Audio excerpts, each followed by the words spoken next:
Hello, it's Sean from Billy Goat Wargaming. I'm going to go through my collection of Peter Pig rule sets today.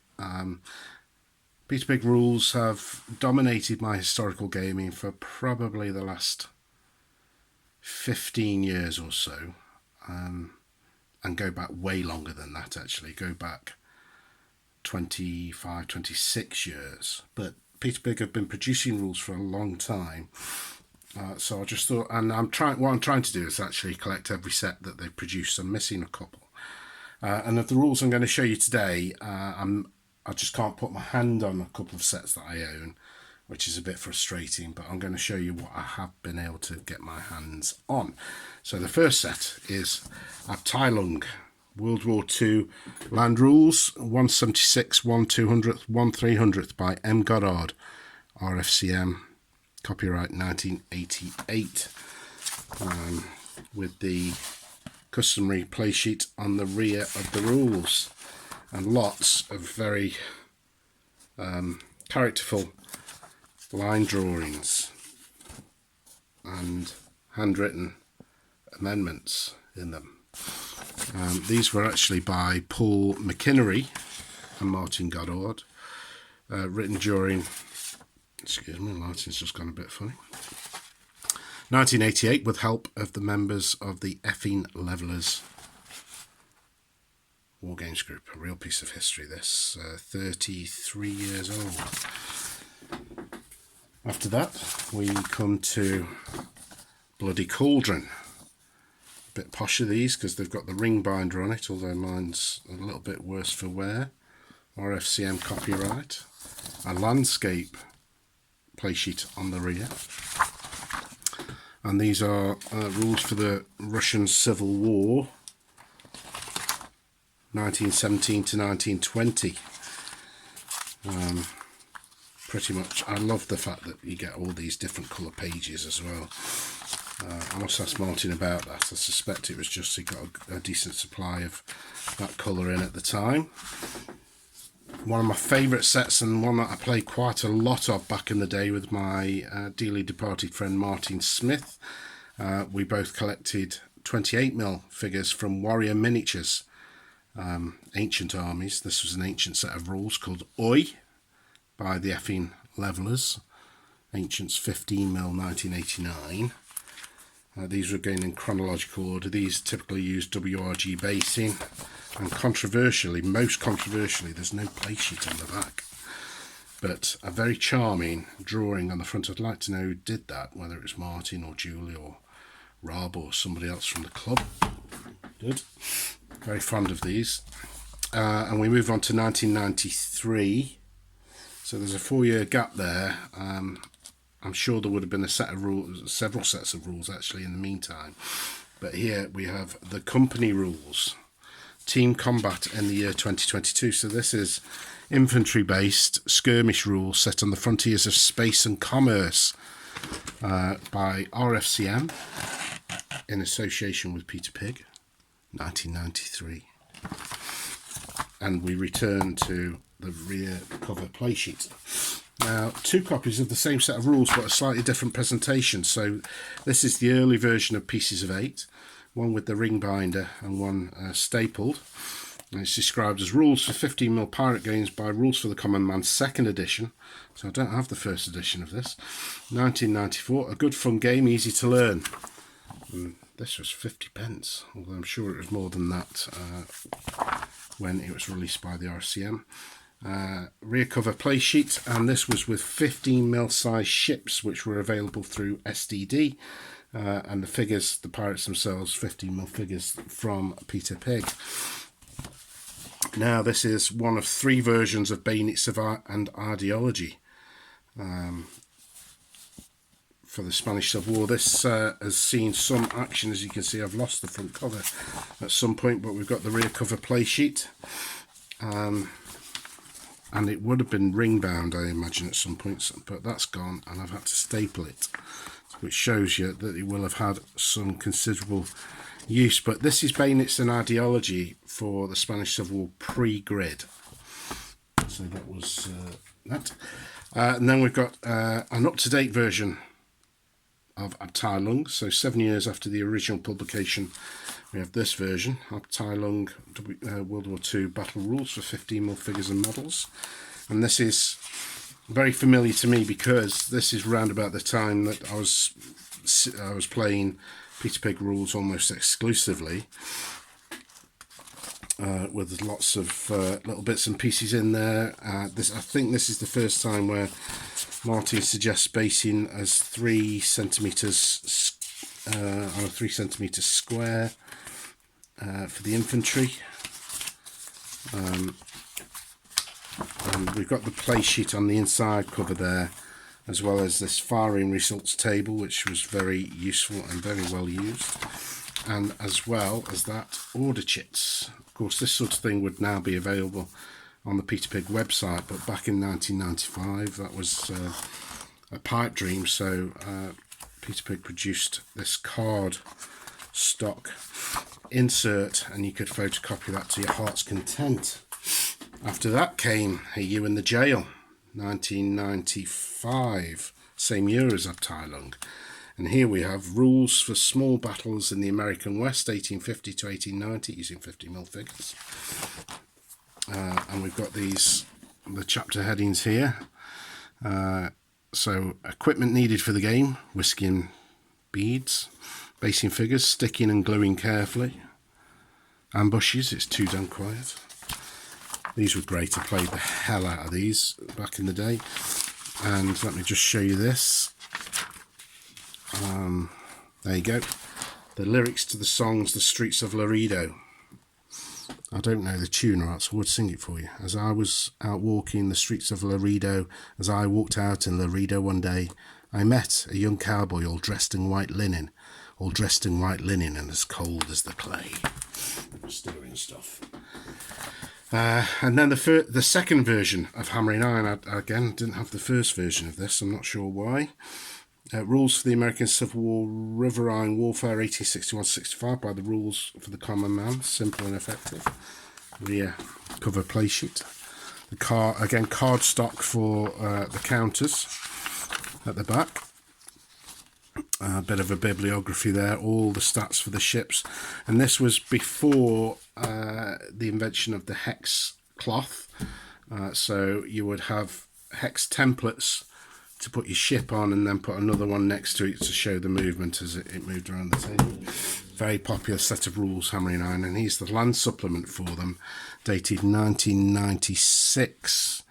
And this was for using the 3mm scale troop blocks that Peter Pig produced, and still produce actually, to play on a grid. And it's the first time Peter Pig games used a grid of 6 inches. Very useful.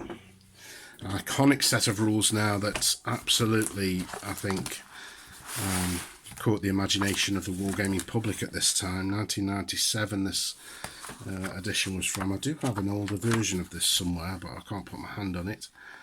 But even so, these really took off in the mid to late 90s. Obviously replaced by AK47 Republic Reloaded, but they'll be familiar to many people. Great set of rules. And then we come to the first real revolution in the Peter Pig Rules for the Common Man design style. Again, these are 1997 rules for World War I war games using 15mm figures. Includes a Russian Civil War supplement, but this was the first set to be based on a grid of 12 inches, whereas the whole game is designed to be played on that grid. And I think the table was recommended to be 6x4, but boards as small as 5 foot by 3 foot are perfectly acceptable, as are larger boards. So they were groundbreaking in the day.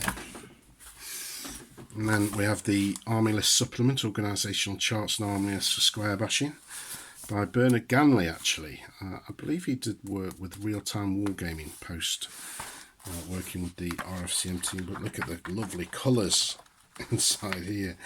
But this gave you all the lists that you could ever need: United States, Italians, Belgians, Romania. I wonder how many of these were actually used by people over the years, but lots of some rule amendments in there actually as well.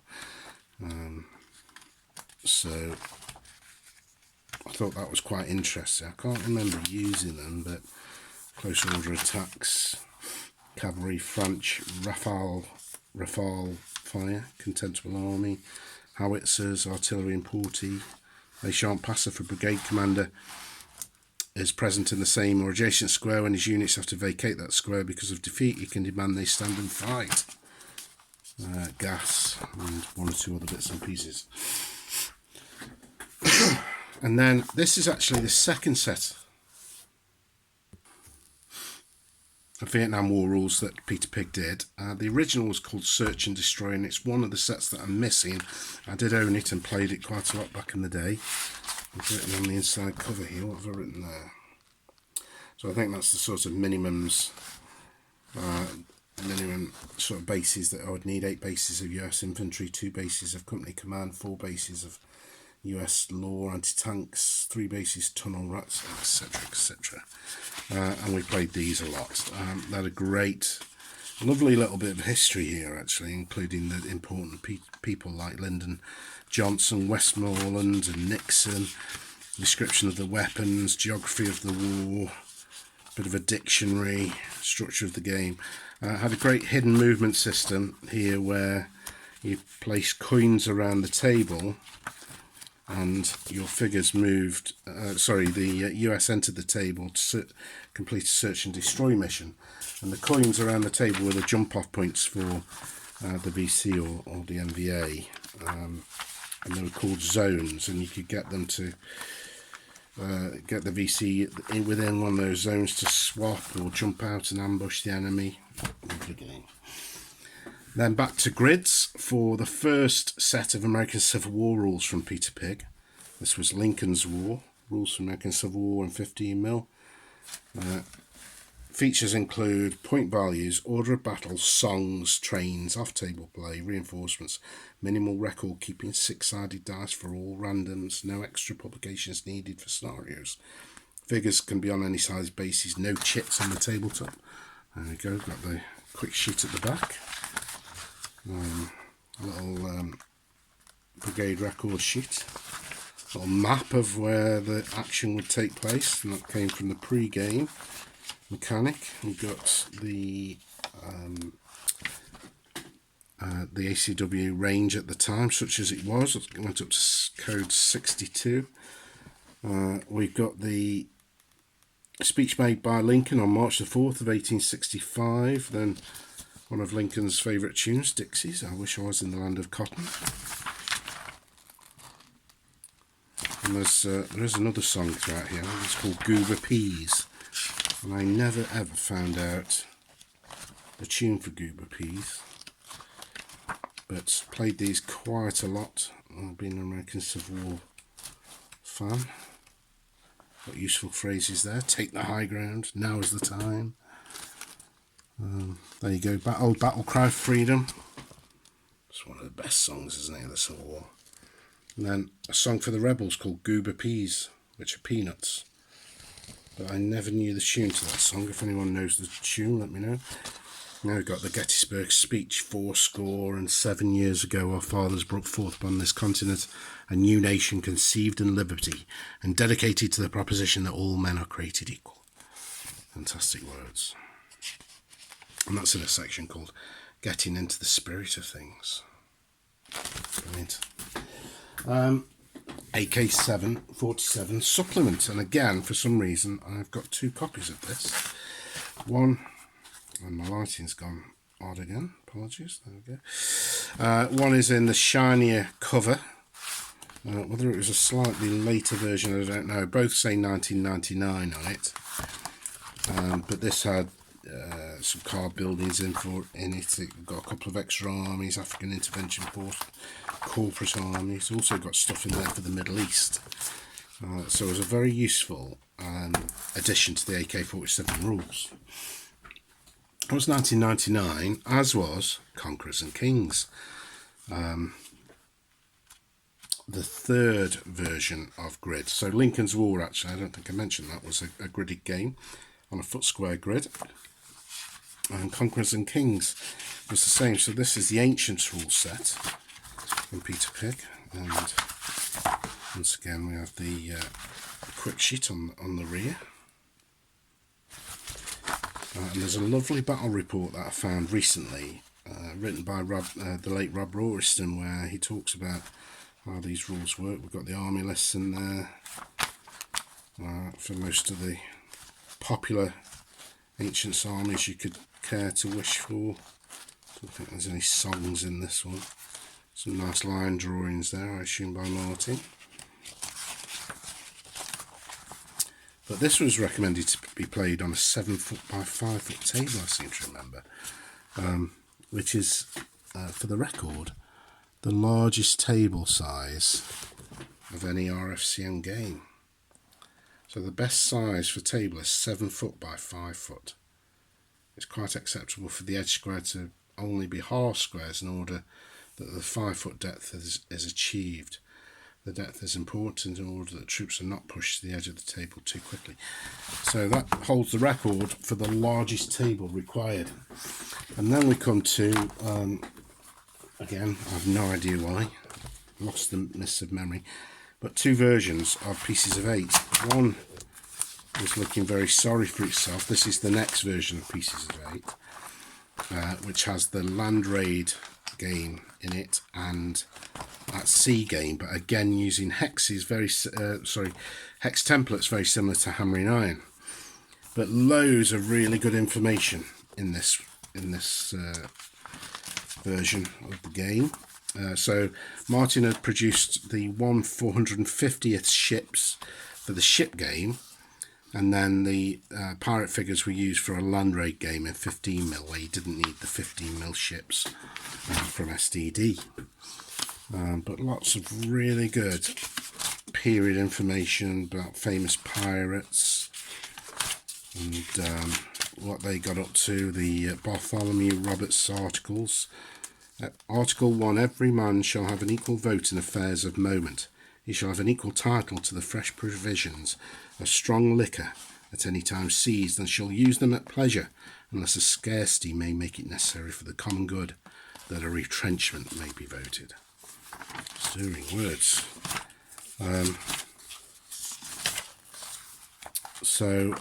Two sets of rules in one really there, and two versions of it. And again, we've got that sort of trademark multicoloured pages, sets of rules, which I really enjoyed. Just made it a little bit brighter. PBI 2.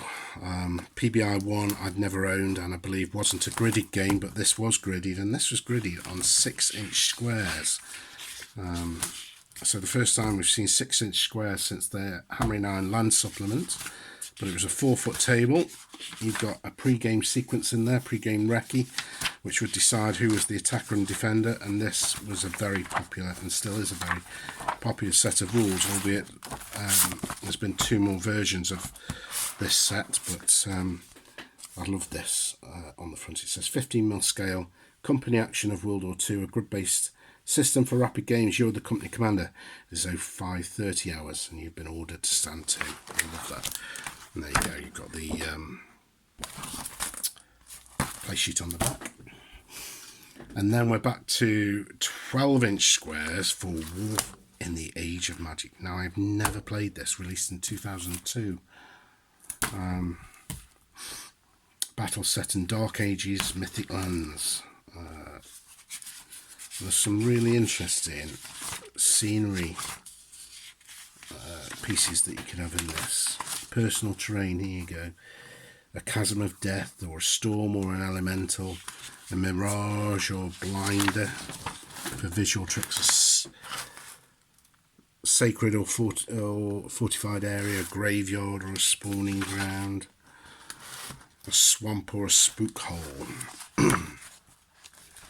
And then lots of typical fantasy type armies to play with there. As I say, I've never played this, despite having played quite a lot of fantasy and science fiction games in the past, and still currently actually. I'm not sure why I never played it, but there you go. I don't think I ever had 15mm figures. But there you go, War in the Age of Magic. And then we move away from grids to Regiment of Foot, being rules for the English Civil Wars. I remember playing this at a demo of this at Derby with Rob Roriston, who was demonstrating the game, and I loved this bit, the character event chart, where you got Lord Rydale, a staunch supporter of Parliament, Sir Horace Fumpton, wealthy merchant with parliamentary sympathies, Sir Nathan Wilkes, Sir John Stamps, the Earl of Grey, the Earl of Chiswick, Sir Fleming Nadger, there you go, he's my favourite guy, of royalist leanings, Herbert Todgington, a trader from the Low Countries, and Lord Enkin Swab. So that was the pre-game, which, as with all Peter Pig games from, I would say, the mid-90s onwards, you have the attack-defence scenario. Ideal playing surface for this was 5 foot by 3 foot,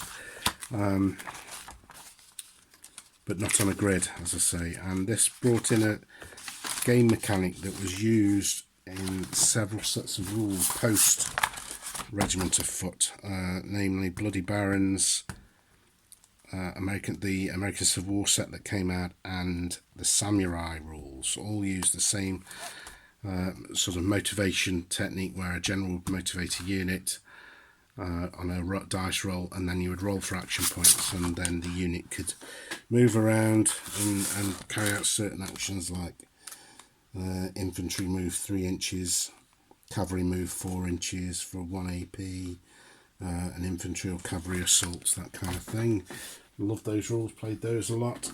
And then on to Bayonets and Ideology. I think this was the second version, and this was the first one that went to a grid, and was very much a derivative of PBI, probably the infantry, the Second World War.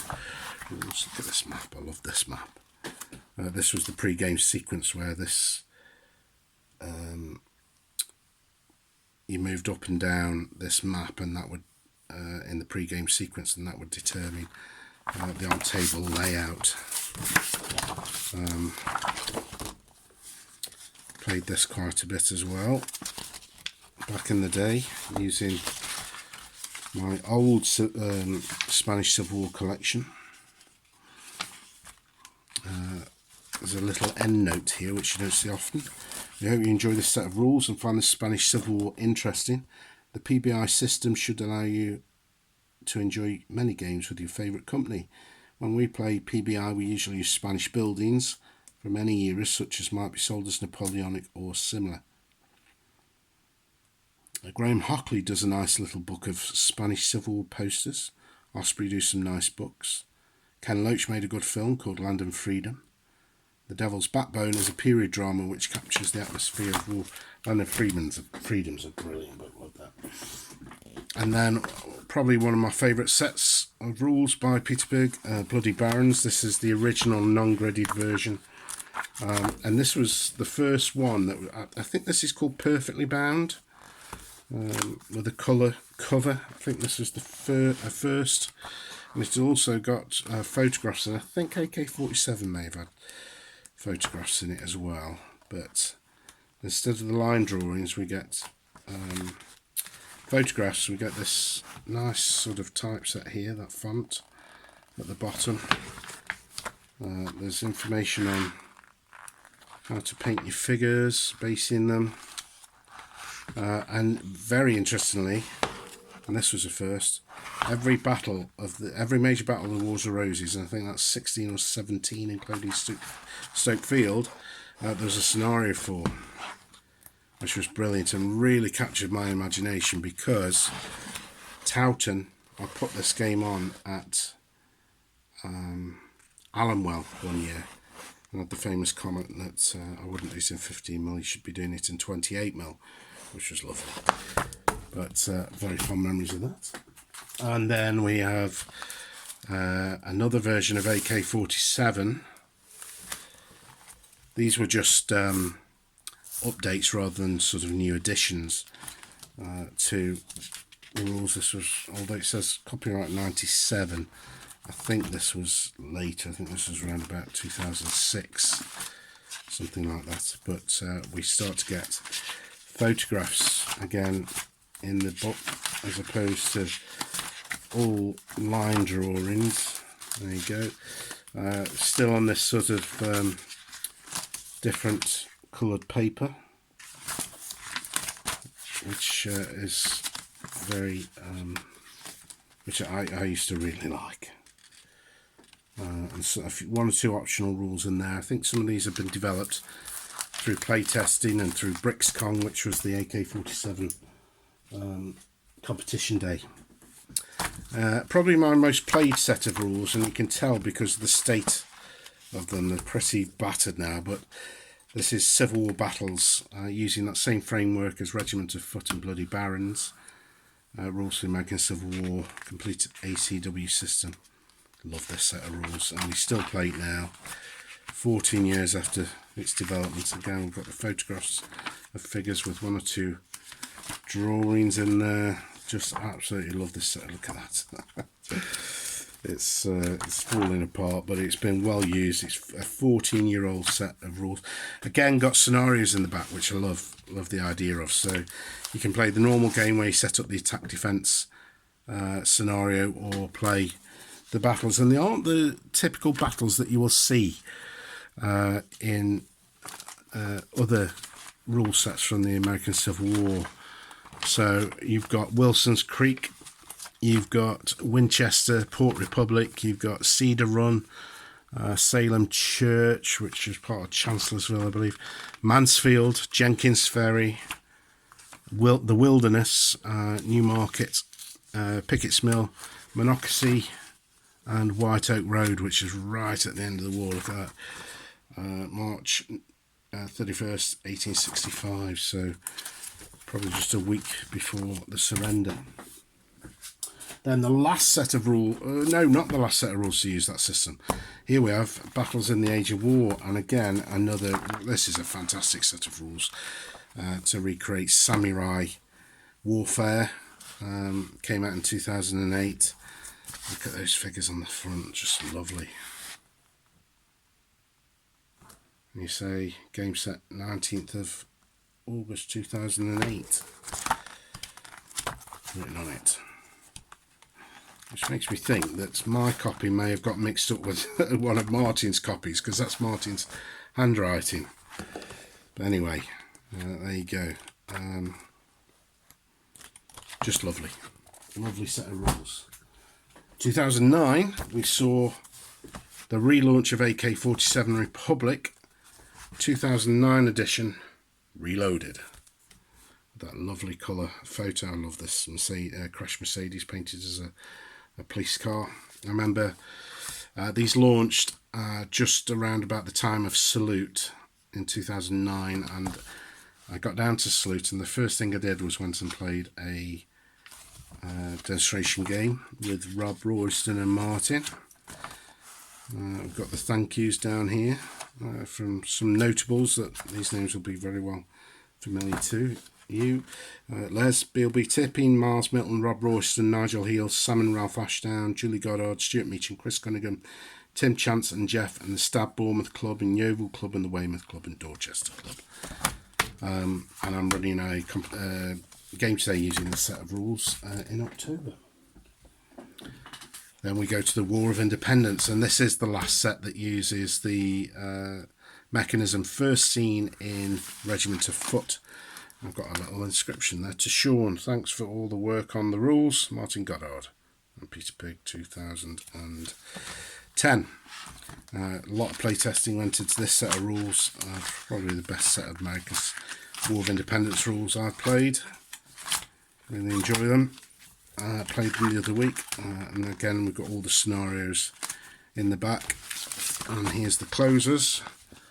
Look at that bunch of motley crew, and there's me sat next to Rob Got Martin. Paul's no longer with us, unfortunately. That's Miles. That's Mike, Paul's son. Fred Cartwright. Les Bilby Tippy and Stuart. Sam Ashdown. And I forget this chap's name, which is terrible. I'm desperately looking at the names on the playtesters. No, can't quite remember this chap's name. Very nice guy though, very nice guy. So that was good fun. And then we had an update to Hammering Iron, which came out in 2011. Now this is the latest version. It put the game onto... Oh, there's a few... Oh, I'm losing them. Excuse me. Let's put them on the floor. There we go. This set of rules put the game onto a hex mat. As you can see there, although you can still use the template system if you don't want to use a hex mat, but this remains a firm favourite. All mechanisms use 6-sided dice, 1/600th or 1/1200th scale ships. Includes fixed hex and a free hex system scenario generator victory points. A game of pace and elegance, and you can see the evolution now of the rules, where you've got the proper ring binder and coloured play sheets on the rear. I'll speed up now, we've gone on for half an hour. This is Patrols in the Sudan. So I have got the original, this is version 2, the Gordon's Alive version from 2012. I have got the original, but I just can't put my hands on it. Rules for patrol scenarios in the Sudan using 15 or 28mm figures. One player leads the Anglo-Egyptian patrol, the other player controls the scenery and dervish forces. So it is really a skirmish game, a real low-level game, where you're taking sections of troops out into the desert to complete a mission. And there's, I think there's 7 or 8 missions. Look at that. I must get this one day, the gunboat model. I've never got around to buying it. So here's the scenario. So we've got find the enemy lieutenant. We've got lieutenant, we need a heliograph station to contact Tek al-Bir. We have lieutenant, we need to reconnoitre the village of Samaya. Lieutenant, you must push on to the next outpost and link up. You've got lieutenant, we must find water, or I want you to forage for supplies. We've got lieutenant, you must get Carver. That's where you have to rescue a British officer who's been captured. Lieutenant, you must save the Queen's colours. Very fitting, but lovely set of rules. Really enjoyed that. Square bashing. So square bashing was taken to a new level, I think, in 2012 with this set of rules, and the grid was shrunk down to 6 inches square, and the table was shrunk to a 4-foot by 3-foot table, and it is an elegant divisional level World War I game that I have played and played and played and played. Just lots going on in this, and the Russian Civil War as well. So got some thanks again there. It's lovely to see this. I do like, I know this is mine, I see your name in a printed set of rules. That's lovely.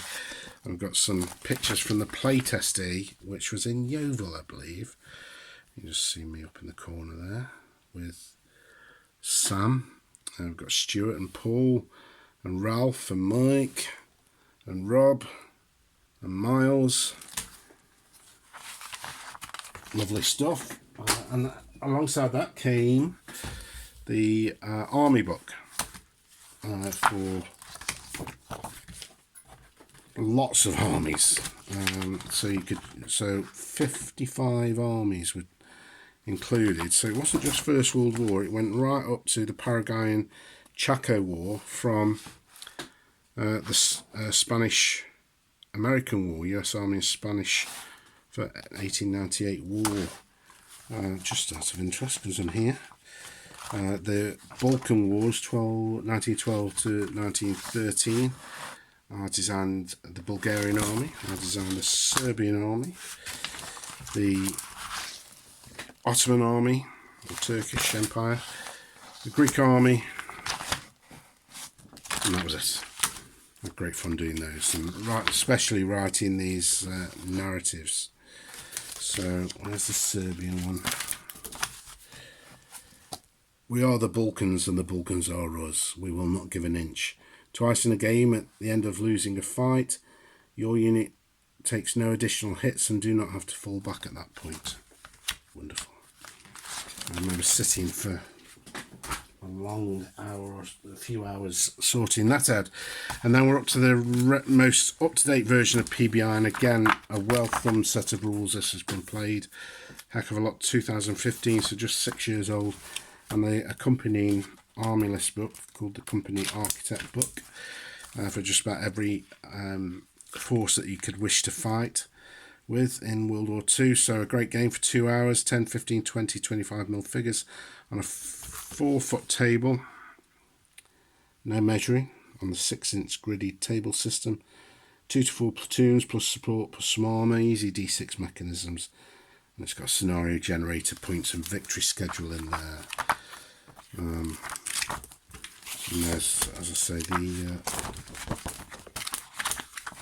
the Company Architect book with a few pictures of figures on the back of a typical PBI army. Got a Russian company, US Marines, Ireland hopping towards the end of the war, I guess, and US Armour Company for 1944. Lovely stuff. Okay, we're getting there, folks, we're getting there. Down to the last few. As I say, I'm missing a couple, so I'm missing Longships, which was probably around about this time, but here we've got the latest version of Regiment of Foot. Absolutely lovely set of rules. English Civil War, again 6-inch grids on a 4-foot by 3-foot table. Lots of scenarios in the back to choose from. Production quality obviously going right up there. And we've got Vietnam, Men of Company B, 1955 to 75, 2015. Probably the best set of Vietnam rules you'll come across. You can play US versus VC versus MVA, you can play mountain tribes, you can use special forces, you can play an attack on a firebase, you can rescue a downed pilot. Lots and lots of options with this set of rules. Brilliant.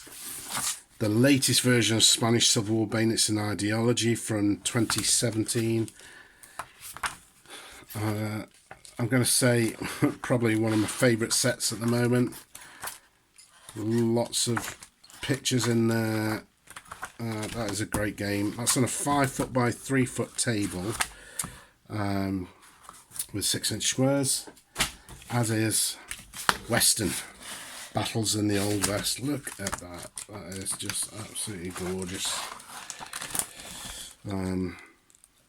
Had many a good fun game with them. I am missing the latest Pieces of 8. As I've said, Longship Vikings, which I can't put my hand on. But then we come to the Wars of the Roses, the Bloody Barons, not just Bloody Barons, the Bloody Barons. Again, this is zoned, so interestingly, not square grids, 12-inch by 9-inch zones, but still a 4-foot by 3-foot table. And once again, all of the major battles of the Wars of the Roses are in here. All 16/17, got Taunton, Edgeley, Exham, Edgecott, Empingham, Barnet, Tewkesbury, Bosworthfield, and Stokefield. That's really just close off the period there in 1487. So there you go. Some people might call it an obsession, but it's my obsession and I enjoy it. But I've got an absolute pile. I'll just show you as I've been throwing them to the floor. Look at that. Huge pile of rules there. I mean, I've got lots of rules from lots of companies, as have most wargamers, but They're my RFCM rules collection, or the vast majority of them. I say just missing a couple. And there's a couple I've never owned. So the original PBI, the original Hammering Iron, Hokuhei, the Plains War rules, and I think a set called Sensei, which were Samurai Skirmish. Anyway, I hope you've enjoyed that little trawl through my wargaming history with the rules for the common man, and please like, share and subscribe. I'll speak to you next time.